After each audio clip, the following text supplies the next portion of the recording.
یو زنانه سوال کړل، دا سوال ډېر مهم او ضروري ځکه دی چې په دې حواله سره ډېرې زنانه چې کوم دي د دې حالاتو سره مخامخ دي او په دې باندې ظاهره خبره هغه چې کوم دي په معاشره کې بیا خبره نشي کولای صرف د بدنامۍ د وجې نه. نو دا چونکې زمونږ د معاشري یو اهم مسله ده، په دې باندې خبره کول ضروری دي،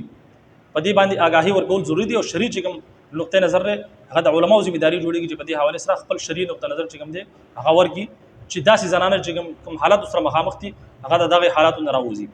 سوال دا کړل دي زنانه چې زما چې کوم خاوند دی دغه عمر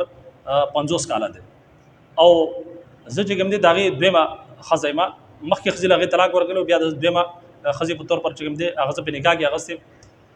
داغه مسله چې کوم دا مردانه حواله سره چې کوم دي انتهایی کمزور دي، زما چې کوم جنسي خواهش ته هغه پوره کوي.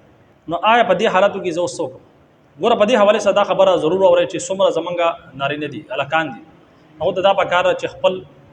هر اعتبار سره چې د خپل ځان حفاظت وکړي. ډېر خلک دا چې هغه خپل ځان ضایع کی ځان برباد کی د هغې نه د نکاح نه بس چې کوم دی هغه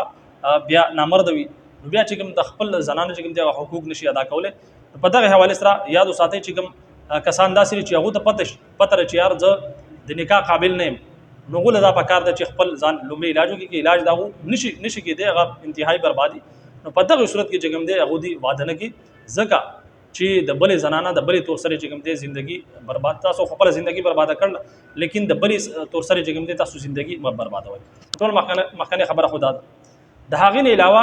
اوس دې زنانه دا سوال کړل دي زنانه چې زما د خاوند چې کوم دی عمر 50 کال دی او دا دویمه ښځه ده او پیله ښځه چې کوم دی هغه طلاق بدی وجه اخیستلی چې د دې نامردۍ په وجه باندې.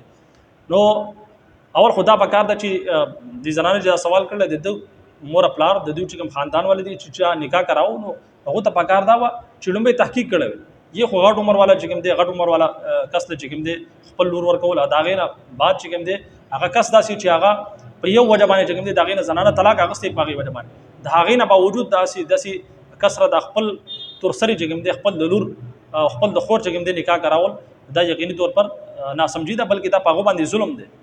نو په کار دار چې تاسو مخکې معلوماتو کې خپل چې کوم بچي دی هغه لپاره چې کوم دی صحیح رشته تلاش کړي، دا د هغوی حق دی، دا زندگی چې کوم دی دا به ستا چې کوم لور راستا چې کوم خور دا به تیری دا به ته نه تیری. نو په کار دار چې د هغو مرضي به کې شامل شي. ډېر خلک زموږ په پښتنو معاشره کې اوس هم داسې دی چې هغوی چې کوم دی خپل د بچو نه تپوس نه کوي، د هغوی چې کوم دی ودونه وکړي د هغې نه بعد چې کوم دی هغه بیا جنګ جګړه کوي. نو په کار دا ده چې دا د هغو حق دی، شریعت دوی دا حق ورکړلی چې د مخکې نه چې کوم دی دونه تپوس وکړلی شي، که رضامندي به وي نو د هغو چې کوم دی نکاح وکړلی شي، که رضامندي نه وي نو کم از کم د مور پلار ته هم دا سوچ پکار دی چې یار دا دومره غټ عمر والا کس دی او بیا د زنانه په دغې وجه پرېښي دغې زنانه ته طلاق هغه سره چې ده کې دا کمي ده، د هغې نه باوجود خپل د تور سري خپل د لور او خپل د خور چې کوم دی هغه سره نکاح کراول دا یقیني طور پر دا په هغو باندې ظلم دی. مخکې ما دا خبره وکړه. بهرحال دې زنانه دا سوال کړل چې چېرې داسې زنانه سره داسې مسله در مخکې وي نو په کار دا چې هغه خپل خاوند ته دغې حوالې سره دا خبره وکړي چې بھائی تاسو خپل علاج وکړئ، دومره ټایم دی ستاسو سره، که چېرې هغه د علاج نه باوجود هم هغه نه ټیک کېږي نو بیا چې کوم دی زنانه ته دا اختیار حاصل دی چې هغه د هغې نه طلاق والي، د طلاق مطالبه ترې وکړي. هغه بیا هم طلاق نه ورکړي نو بیا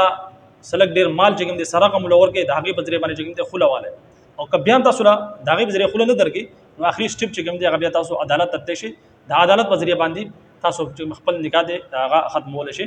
دا بیا آخري سټپ دی. نو بهرحال دا یو ډېره اهمه او ضروري مسله ده. زموږ په معاشره کې ډېر شي زنانه دې سره مخامخ دي ځکه چې